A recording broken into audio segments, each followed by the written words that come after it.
Hello， 大家好，歡迎嚟到法仙社，我係 Jackie， 我係 Kadia。上集講咗戊己日主嘅運程，今集就講翻庚同辛日主。好啊，我哋未講庚辛日主運程之前呢，我先講下，如果你哋仲未知道自己所屬嘅日主嘅，你哋可以下載一個有關八字嘅程式，將自己出生年月日時嘅資料輸入去程式上邊，而程式嘅版面會顯示你日元嘅天干就係你所屬嘅日主啦。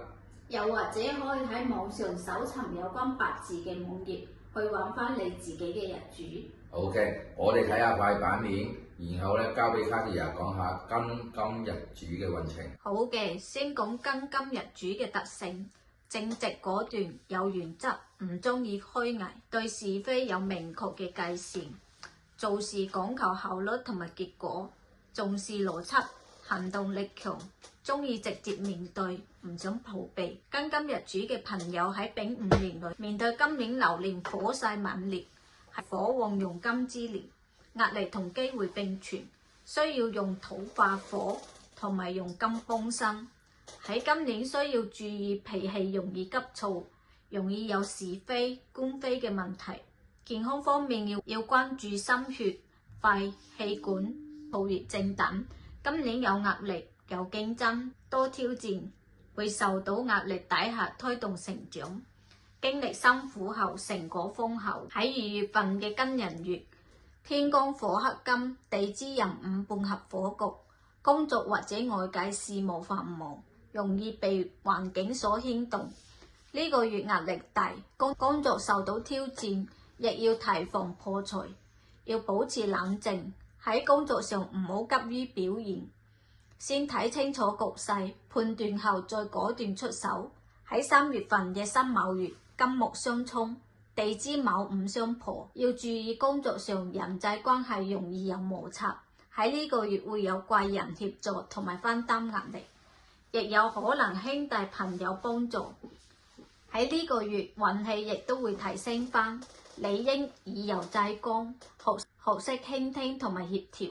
喺4月份嘅壬辰月，天干水火相沖，辰土生金，能量回穩，思路清晰，貴人運漸起，工作逐漸順利，有才華發揮嘅機會，算係一個好嘅月份。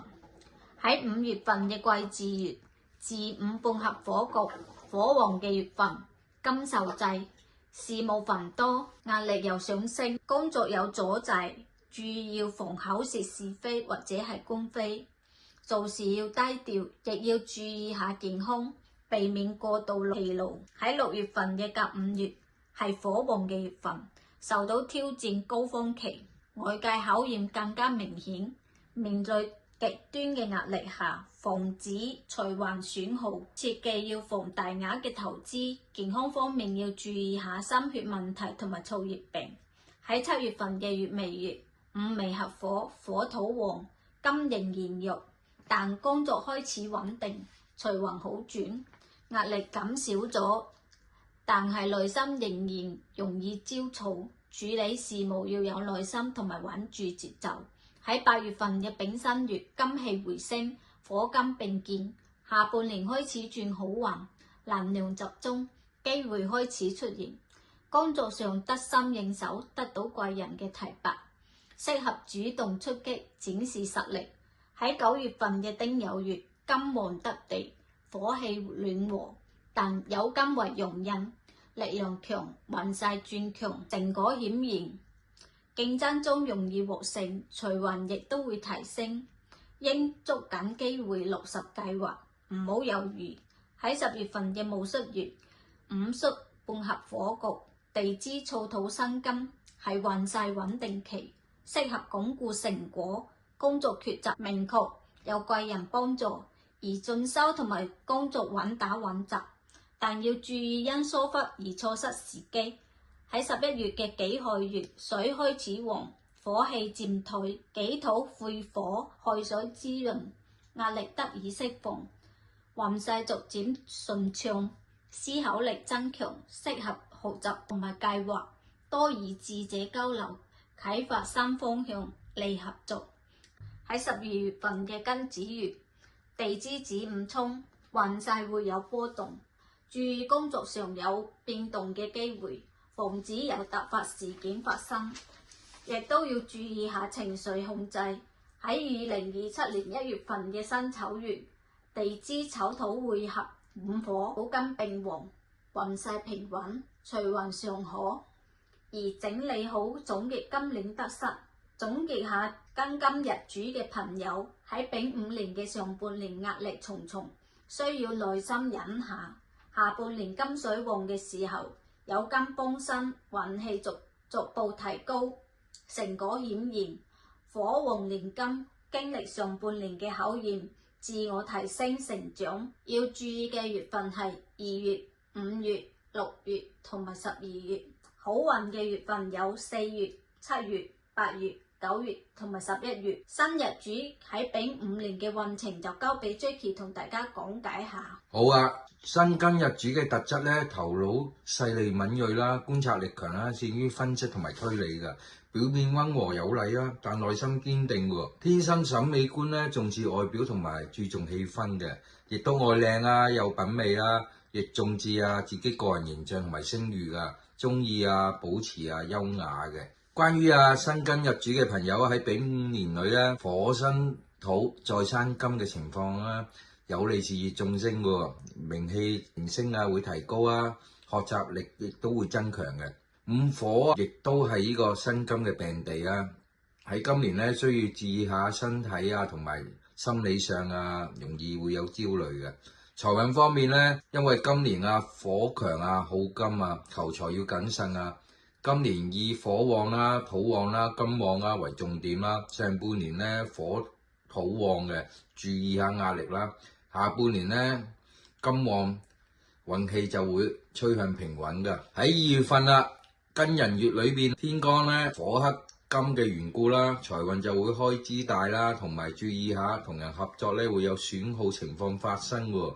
但係呢個月咧，亦都會有貴人幫助啦，適宜穩中求勝唔好急於求成果咯。喺3月份啦嘅辛卯月裏邊啦，天干同類啦，但係金木沖喎，人際關係或者容易喺合作上咧有摩擦㗎。工作壓力亦都會大亦都會有競爭對手喎，注意下慎防俾人搶咗功勞同埋小心咧喺呢個月咧亦都有破財嘅現象嘅。喺4月份啦，壬辰月水土出現金氣亦都會提升能量亦都回穩。喺工作上咧想法會多咗啦，思路清晰啦，有新計劃進行㗎。今個月咧會顯得咧小心翼翼，喺呢個月咧都適合提升學習嘅。喺5月份癸巳月裏面巳午火旺喺事業方面咧事情會比較多，壓力亦都會上升嘅，適合用說服力啦同埋才華去發揮喺工作上嘅挑戰嘅。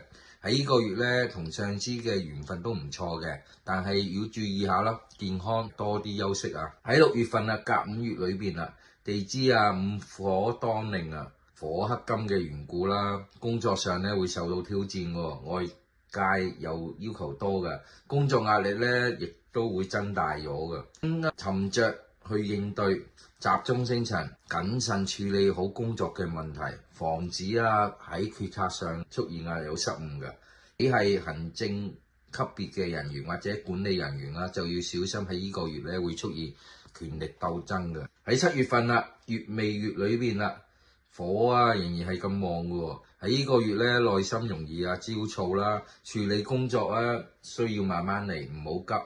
財運方面咧容易財來財去㗎，注意下唔好心急，就會有驚無險嘅。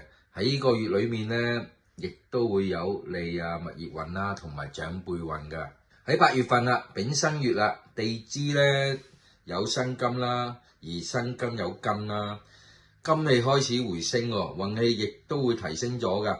工作表面咧受到認可㗎，適合咧用主動出擊，展示實力，同埋同人合作咧亦都會順利㗎。喺9月份丁酉月裏邊地支咧有金啦，喺辛金嘅陸地嚟嘅，運勢咧開始轉強啦，自信心亦都會增加㗎。能夠控制好工作嘅壓力㗎，成果亦都會達到，財運亦都會提升嘅。喺10月份戊戌月土旺啦，夠生金嘅運氣咧開始穩定啦，事業運亦都會加強咗喎。因為土氣夠嘅緣故咧，思想上咧亦呢個月咧會比較保守咗嘅，適宜咧加強執行力，穩打穩紮。喺呢個月裏面，你咧學習啦同埋考試嘅，而咧名聲亦都會提高嘅。注意下健康啊，容易出現有腸胃病嘅問題㗎。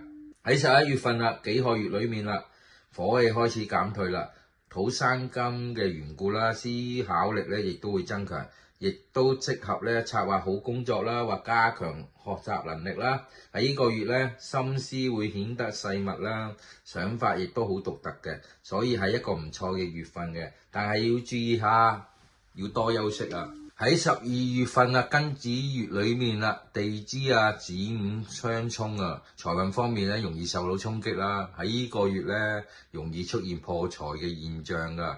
喺工作上咧，亦都會有異動嘅情況發生嘅。健康方面咧，注意下情緒會起伏㗎。喺2027年啦，1月份嘅辛丑月啦，地支咧丑午亥啦，同時啦亦都土生金啦。天干咧丙申合㗎，年底咧財運開始平穩啦，運勢亦都趨向上升啦。之前嘅努力咧會得到成果㗎，喺呢個月咧更適合咧規劃好下一年，為未來籌備嘅。總結下啦，辛庚日子嘅朋友喺丙午年火旺嘅年份裏邊咧，就係煉金術咁樣啦，要經歷過壓力同埋考驗咧，成就會更加出色㗎。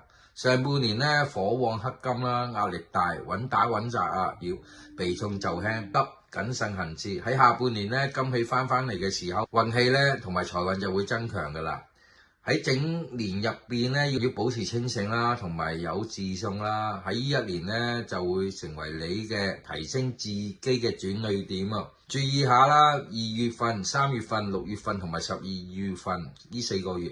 比較好運咧，有8月啦、9月啦、10月同埋2027年嘅1月份啦。今集就講住呢2個日主先，下集就講翻壬癸日主嘅運程。OK，如果你哋有咩問題，可以喺留言板或者私聊俾我哋會盡快回覆你哋嘅問題㗎。記得 share 我哋嘅影片、訂閱或者俾個 like 支持下我哋。多謝大家，拜拜。